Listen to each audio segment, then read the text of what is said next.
Today's scripture reading is from the book of Hebrews, chapter 11, verses 32 through 40. Hebrews 11, 32 through 40.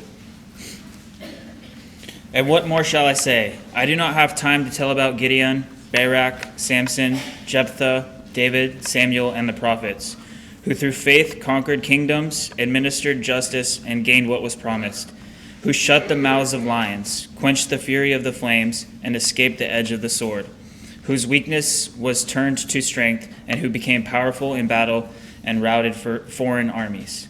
Women received back their dead, raised to life again. Others were tortured and refused to be released, so that they might gain a better resurrection. Some faced jeers and flogging, while still others were chained and put in prison. They were stoned, they were sawed in two, they were put to death by the sword. They went about in sheepskins and goatskins, destitute, persecuted, and mistreated. The world was not worthy of them. They wandered in deserts and mountains and in caves and in holes in the ground. They were all commended for their faith, yet none of them received what had been promised. God had planned something better for us so that only together with us would they be made perfect.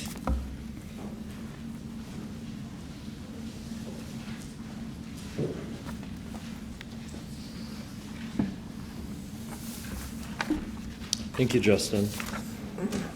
Brent is down south. He's doing a gospel meeting, so I'll be bringing the lesson this morning. And our lesson is taken right out of Hebrews chapter 11. Hebrews chapter 11 is maybe one of the most famous chapters in all of the New Testament. And Hebrews itself is really a fascinating epistle. We don't know who the author is. Some people assume it might be Paul. The author is unidentified. What we do know is the author was a peer of Timothy, because at the very end of the epistle, the author is waiting for Timothy so that he can go with Timothy to the people he's writing. And Hebrews is really dealing with these first century Christians who were Jews, who converted to Christianity, but were tempted to go back to Judaism because they faced persecutions for their Christian beliefs. And so the author is dealing with how Christianity is so much better than Judaism, how Jesus is better than Moses and the law and angels. And then we get to chapter 11, and in chapter 11, he begins to talk about all these people of great faith, people like Abel and Moses and Abraham and Sarah and Jacob and Isaac. And then we get to the section that Justin read for us, where he says, I don't have enough time to talk about even these other great people like David and Samson, of Barak, Jephthah, Gideon, and Samuel. And then he begins to talk about all these people who faced intense persecution. And then we come to the last two verses. And the last two verses of chapter 11 is really what we're going to be focusing on this morning, because they're remarkable words. He says, and all these, though commended through their faith, did not receive what was promised, since God had provided something better for us, that apart from us, they should not be made perfect. These are remarkable words. The author of Hebrew really emphasizes the value of individual faith, the personal responsibility of the gospel. That without us specifically, without my faith and your faith, the faith of these great men who spoke to God directly is incomplete.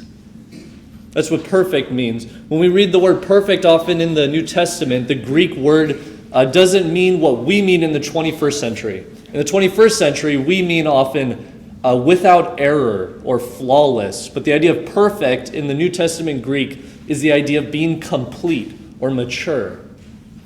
And so he's saying, without us, the faith of David is incomplete. The faith of Moses, who spoke to God face to face as a friend, is incomplete. These are remarkable words. It just shows how this great big story that has been playing out in Earth's history, that began with Clint, what he read for us in the Garden of Eden, extends beyond Jesus. Jesus finishes the story, but the story has continued even to today. And it very much involves all of us personally. We're connected to David and to Moses with our faith. In fact, apart from us, their faith is incomplete. And so the gospel in this way is very personal. And we're going to be looking at a number of different places in Hebrews. We're going to kind of use all of Hebrews as our text and these themes that pop up. But we're going to stick kind of with these two verses and see that the gospel is extremely personal. It involves us. We can't zone out. We have to participate in it. In fact, he warns us not to neglect salvation. And he's writing to Christians. He warns them, don't neglect salvation. He warns them, don't find in yourself an unbelieving heart. And so we all have an individual responsibility when it comes to the church. And there is no, I guess what some people say, they call it the Irish exit. Do you know what the Irish exit is? I mean, it's often called different things. The Irish exit is when you go to a social gathering and then you leave without saying anything to anyone. You just kind of sneak out. When it comes to the church, there really is no Irish exit. We have to participate. Christ is our king. You know, that's what it means to be in his kingdom. We're under his rule and his authority, and he commands us to participate, to be involved in this, that it involves our very lives. So this is what we're going to be looking at, is Hebrews chapter 11, starting in verse 39, and let's read verse 39. He writes, "And all these, though commended through their faith, did not receive what was promised." So what is the promise? Now the author actually explains this. If you would, turn to Hebrews chapter 3. In Hebrews chapter 3, going into chapter 4 as well, we're not going to read all of this, we just don't have the time, is dealing with this promise of entering into God's rest. And he uses this promise, he's likening it to when Moses and the Israelites were led out of Egypt. He says God took Moses and the Israelites, he led them out of Egypt into the wilderness. And in the wilderness, God had given them a land that he promised to give them. We call it the promised land. It was land that was promised. But there are many Israelites, people who were chosen by God, who did not enter the promised land because of unbelief. He says they had unbelieving hearts. In fact, of the generation that came out of there, the people who were old enough, only 2 people entered. It was Joshua and Caleb. Because they did believe. Because even if we don't believe, that doesn't make God's promises null and void. It actually just takes God's promises away from us. God's promise remained, and that's what was left for them. And so he's likening this, the Exodus, to our Christian situation. And he's saying, just as God took Moses and the Israelites out of Egypt, God is taking us out of the bonds of slavery. And now we're in a wilderness. And there yet remains for us a Sabbath rest, a promised land. And we have to be careful not to have unbelief, because we will not enter this promised land. And so we read in chapter 3, starting in verse 12, "Take care, brothers, lest there be in any of you an evil, unbelieving heart, leading you to fall away from the living God. But exhort one another every day, as long as it is called today, that none of you may be hardened by the deceitfulness of sin. For we have come to share in Christ, if indeed we hold our original confidence firm to the end. As it is said, today if you hear his voice, do not harden your hearts as in the rebellion. For who were those who heard and yet rebelled? Was it not all those who left Egypt led by Moses? And with whom was he provoked for 40 years? Was it not those who sinned, whose bodies fell in the wilderness? And to whom did he swear that they would not enter his rest, but to those who were disobedient? So we see that they were unable to enter because of unbelief." And we come into chapter 4, and he says, "Therefore, while the promise of entering his rest still stands, let us fear lest any of you should seem to have failed to reach it." So there's a promise that remains for Christians, to enter into the Sabbath rest of God, to enter into his kingdom, his promised land. And he's warning Christians to take care lest there be found an unbelieving heart in you. Because the gospel is very personal. It involves every single one of us. And it is a promise. When God promises something, you can be sure it's going to happen. God doesn't make promises lightly. He doesn't make promises that he can't or that he won't keep. It's a promise. And I think in our culture, we have a really hard time with this. We're very used to lies. People lie to us all the time, and we deal with it all the time. I mean, you turn on the radio, and there are songs that just play lies. And we listen to them. We sing along with them like it's normal to listen to lies. If you're in the mood for 80s, you turn on an 80s station, that Belinda Carlisle song comes on, Heaven is a Place on Earth. I mean, that's a lie. You know that, right? That's not true. We hear this song, and it's a catchy song, but it's a lie. Or like the Beatles song, All You Need Is Love. That's not true. You also need food and water and shelter. You know who says all you need is love? Are rich people who already have food and water and shelter. They're lying to us. Have you ever gone into a restaurant and you see pictures of food and you order it and you're surprised when it actually looks like the picture? Because you're so used to it being a lie. And we pay for this and we accept it. We're lied to all the time. But when God promises something, it's not a lie. It's very true. I mean, God said, let there be light, and there was light. The very fabric of reality has no choice but to conform to his words.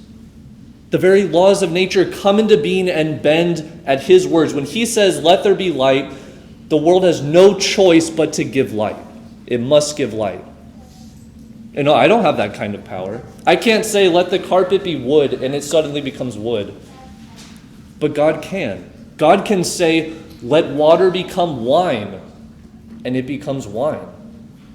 Because the very fabric of reality has no choice but to conform to his words. He can say, let blind men see, and they see. He can say, let lame men walk, and they walk. When God says, I promise to give this to you, he means it. This is what's so significant of being in a covenant with God.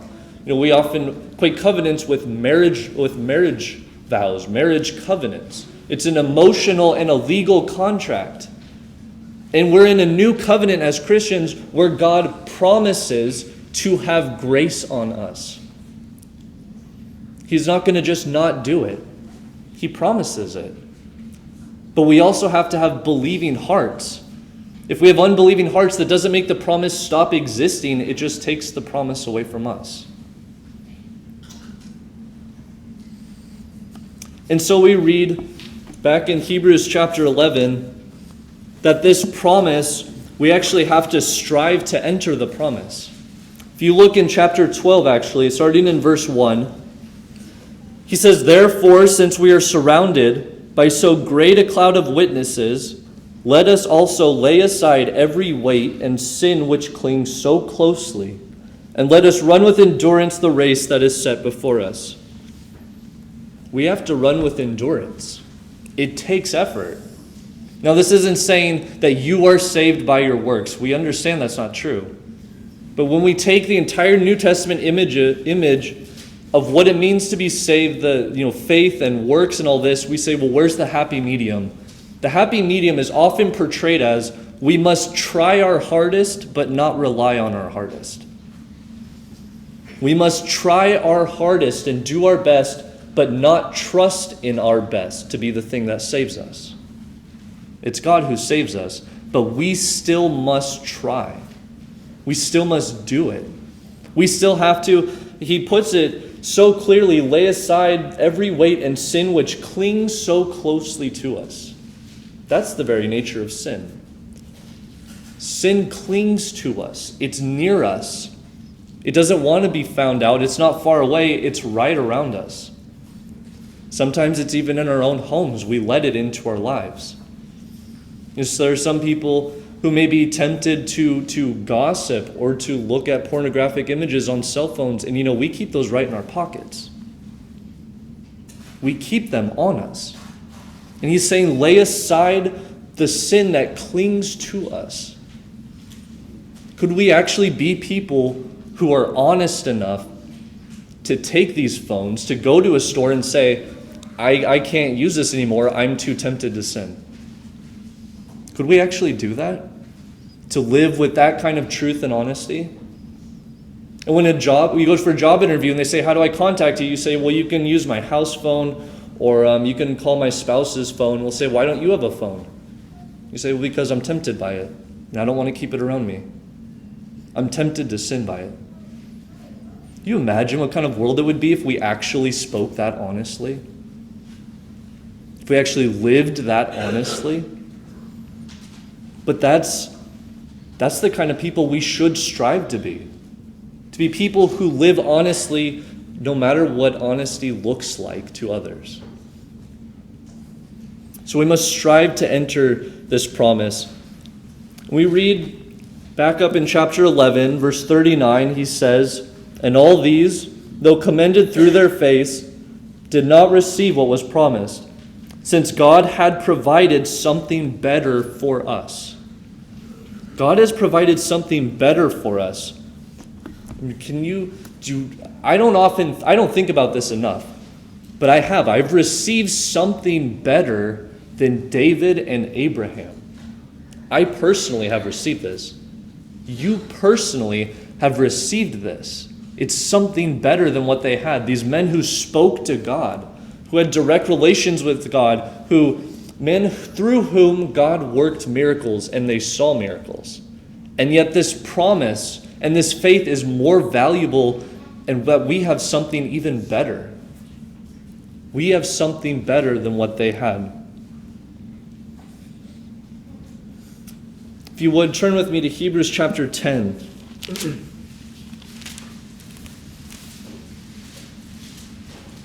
Hebrews chapter 10, starting in verse 1. We read, for since the law has but a shadow of the good things to come, instead of the true form of these realities, it can never, by the same sacrifices that are continually offered every year, make perfect those who draw near. Now I want you to pay close attention. The words that, the first words, for since the law has but a shadow of the good things to come. This is one of the key passages to understanding how the Old Testament fits into the New Testament. That it was a shadow of things to come. It's two-dimensional compared to the true reality, the form of that we have today. And that's an amazing thing that you think, because under the law, the kings that were under the law, you think these are some of the wealthiest men who have ever lived. Just unimaginable wealth. You think about Solomon. Solomon had so much bronze it was incalculable. He had so much gold that silver was counted as nothing. We have electronic wealth and we have some material wealth, but we're talking about massive quantities of gold and silver and metals. We even read that Solomon had 700 wives. You say, well, how does that material gain? I'll tell you how it is. Because under the law, a person could not have more than one wife unless they could provide for that wife without taking from the first wife. So you think about what it costs to raise a family. This is actually why probably the majority of Jews did not have more than one wife, except for the very wealthy ones. You think about what it costs to raise one family, to provide shelter and food and clothing for that family. And then you have to do that again for a second wife, for a second set of children, for more food, more clothing, more shelter. And then you do it a third and a fourth and a fifth time. He had 700 wives. This is crazy wealth. This is unheard of. This is something I have no ability to really imagine. And yet, what we have makes that only a shadow. The poorest Christian is richer than Solomon because of the promise and the value of their faith. What an amazing concept. But then when we understand that it's so valuable, this is why the author says things like don't neglect salvation. We're to turn to Hebrews chapter 2.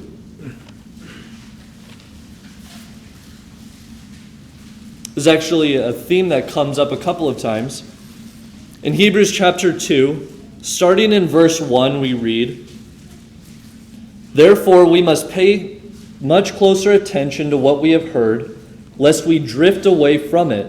For since the message declared by angels proved to be reliable, and every transgression or disobedience received a just retribution, how shall we escape if we neglect such a great salvation?" You turn over to Hebrews chapter 10. In Hebrews chapter 10, starting in verse 28, "Anyone who has set aside the law of Moses dies without mercy on the evidence of 2 or 3 witnesses. How much more punishment do you think will be deserved by the one who has trampled underfoot the Son of God and has profaned the blood of the covenant by which he was sanctified and has outraged the Spirit of grace?" He's writing to Christians too, by the way. And he's warning them, don't neglect salvation. Someone who simply sets aside the law of Moses dies without mercy. And we have something that's more valuable than even all the wealth of Solomon. It just makes his wealth a shadow. And if we neglect it, we can incur far more judgment than someone who simply neglects the law of Moses. That's an interesting word too, isn't it? Neglect. He's not talking about people who actively are violent and persecute the gospel. He's talking about people who simply ignore it, who just neglect it. They do an incredible amount of damage to themselves and to others. I mean, you think about child neglect. How much damage does a parent do if they just neglect their child? That's a lot of damage. In fact, we arrest people for that. It's just neglect. People who only neglect this salvation are deserving of more punishment than those who set aside the law of Moses because it is incredibly valuable. And because it's a promise of God that is guaranteed to us, this promise of salvation and this value that every individual's faith has. And then we read in Hebrews chapter 11, we'll read 39 and 40 again. He writes, "And all these, though commended through their faith, did not receive what was promised, since God had provided something better for us, that apart from us, they should not be made perfect." It's such an amazing statement that without us individually, these people of great faith, their faith is incomplete. These people he just went through listing, all in Hebrews chapter 11, these people like Abel and Abraham, Jacob and Isaac, men who spoke to God, people whose faith brought them to the point of martyrdom. We read people who were sawn in two. This reference, by the way, it's not in the biblical canon, but it has been traditionally taught that this is a reference to Isaiah. Isaiah is traditionally taught to have been sawn in two by Manasseh. We find this in the apocryphal books. And even many of the early church fathers believe this. You imagine Isaiah? Isaiah had more messianic prophecies than probably any other prophetic book. He spoke to God. He experienced God's glory. And he saw God. And his faith was so powerful and strengthened that it led him to the point of death. And if this is indeed him, even to being sawn in two. And yet without us personally, this man's faith is incomplete. The gospel is very personal. It's very individual. That's not to say that it doesn't also exclude the whole. It's very personal on an individual level, but it's very valuable in its inclusion of everyone as one whole, one church of Christ. One church.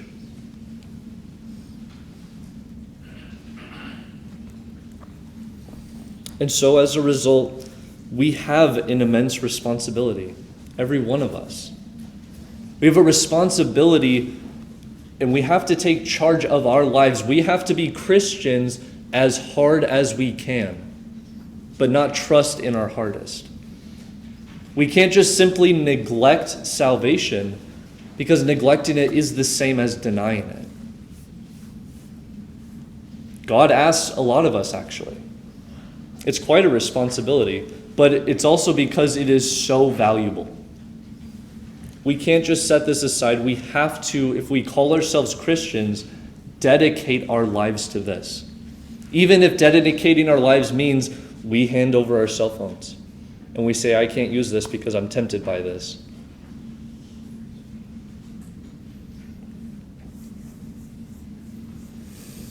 The faith of David and Moses and Sarah was incredible. These were incredible people of faith. And yet without us, their faith is incomplete. God wants us to know that we're important, but we're important parts of a plan that's really much bigger than all of us just individually. The plan is so important because the individuals are so important. Because individual faith is of inestimable value, more valuable than all the wealth of Solomon. So if you're here this morning and you would like to know why we embrace this valuable faith, why it's so valuable to us, if you would like to embrace this valuable faith, the waters of baptism are right behind me. We can fill it up and have it ready to go. If you'd like to study with us, or if you have any questions, just would like to talk to us, we're here to help. If there's anything at all that we can do, we'd ask that you would come forward now while we stand and sing the invitation.